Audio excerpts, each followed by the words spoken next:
A good book almost seems to have magical powers.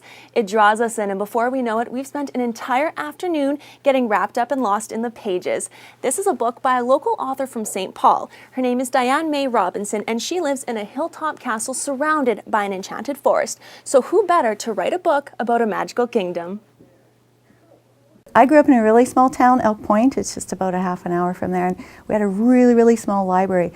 And as soon as I learned to read, like you're 6.5 or something like that, and yeah, it was an adventure. And I was at the library every second day, bothering the librarian. You have to get me more books. Like, we don't have enough books in this town.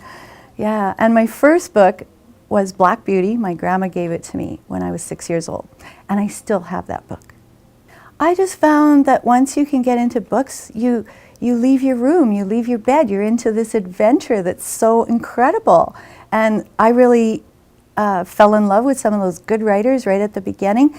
And yeah, they took you on the adventure. You were swept away. So it was, you know, taking the trip and never leaving the room, and it was incredible. The transition from avid reader to published author was only natural. I love to read. I've always loved to make up plays in my head. So I'm always sitting there daydreaming, making up plays in my head and thinking, you know, why don't I put this down on paper? But I'm not sure I know how to do all the punctuation, all the literacy values, like how am I going to do this? And that's when I started taking the courses. And they were incredible. It was an incredible learning experience. That led to Diane's first book, an adventure full of witches, dragons, and knights. Well, it's Sir Princess Petra. She's a 9-year-old princess that lives in a castle. She's somewhat of an unconventional princess. She doesn't like her frilly dresses and all that stuff.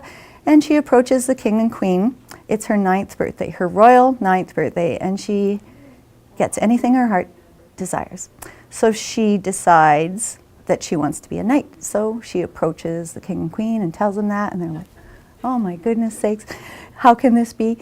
And the king is just like, why can't you just be a girl like a regular princess? And she's like, no, I don't think so. I want to be a knight because our kingdom has no knights and somebody needs to protect us. So he gives her a list of deeds from his crazy royal rule book. And one of them is to skin a crocodile, make his skin into a chair, and some other nasty deeds. And the other one of the other deeds is to hush the howling dragon snarls in the forest of doom. And she's thinking, he says, you have to be mean and nasty to accomplish this. And she's like, I'm sure I can be mean and nasty and do this. And she's granted the wish, and off she goes. But on her adventures, she really realizes that you don't have to be mean and nasty to accomplish what you need to in life. You can do it through understanding and through acceptance of others and your kindness.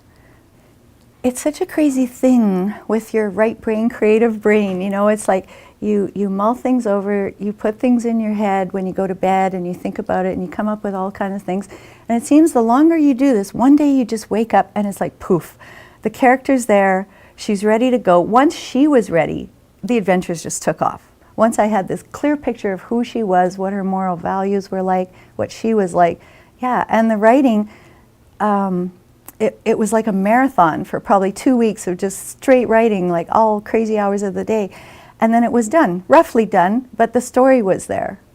And the inspiration comes from, I think it's very important that people can accomplish anything they want in life, and that they can do it in a good way. You don't have to do it in any bad way. You can do it in a good way. There's a way to go about it. That was very important to me. And besides the fact that I really love the medieval time period. Now, Princess Petra is not your average stereotypical princess.